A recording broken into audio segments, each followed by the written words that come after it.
The one in the pink foam curlers bobbed her head with every word. The mother? She wasn't friendly.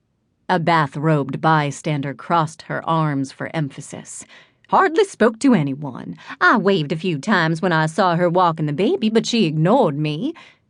She was probably a Yankee from somewhere up north. They have the worst manners, the lady in the furry cat slippers answered. Mortals, Emmaline thought. Even in times of tragedy, they still can't stop saying nasty things about each other. The veil is thin. I can feel it, Amma said, her voice low. Means somebody crossed over. Emmaline wasn't surprised the seer could sense subtle changes in the veil, the line between this world and the other world, the land of the spirits. Most seers could. But at times like this, Emmaline wondered if the ability felt more like a burden than a gift. I don't know how she can bear it. Anxiety churned in Emmaline's stomach, and she gathered her long skirt in one hand and used the other to push through the crowd.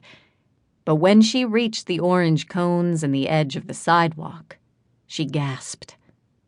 The scorched foundation and bits of wet framework were all that remained of the house. Everything else was gone. The caster's hand flew to her lips. We're too late. Maybe, Amma said in a measured tone.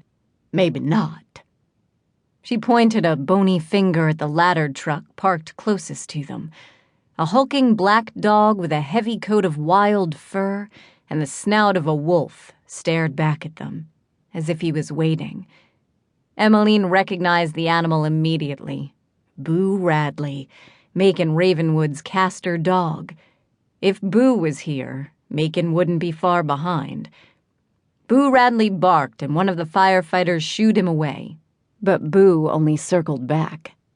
I reckon that mangy dog is waiting on us, Amma said, skirting her way around the roped-off area. Emmaline only nodded and followed. She couldn't think about anything except the child, the granddaughter she'd never seen. The little girl hadn't asked to be born into a family of cursed casters, or to a mother who had been claimed by the dark. Was it the child's fate to be punished for that now? As they worked their way toward the back of the house, Boo waited just beyond the tree line, peeking out from between oaks in the wooded area behind the houses. If I'd known we were going to be tromping through the mud, I wouldn't have worn my good shoes, Amma muttered. You can always go back, Emmaline said stiffly. No, I can't. I want to find that child, Amma said, not chase around Macon Ravenwood's good-for-nothing dog. They followed Boo Radley into the darkness of the trees. This way, a voice called to them from the shadows. Emmaline breathed a sigh of relief as Macon stepped out from behind a towering oak. We've been expecting you, he said. A raven-haired baby, no more than a year old, stared back at her from Macon's arms, the child's cheeks smudged with ash. Macon held up his lighter, and green eyes blinked in the circle of flickering yellow. Lena. She's beautiful. Thank heavens, Amma said, her shoulders dropping as she exhaled. Emmaline rushed forward and plucked the little girl from Macon's somewhat awkward hold.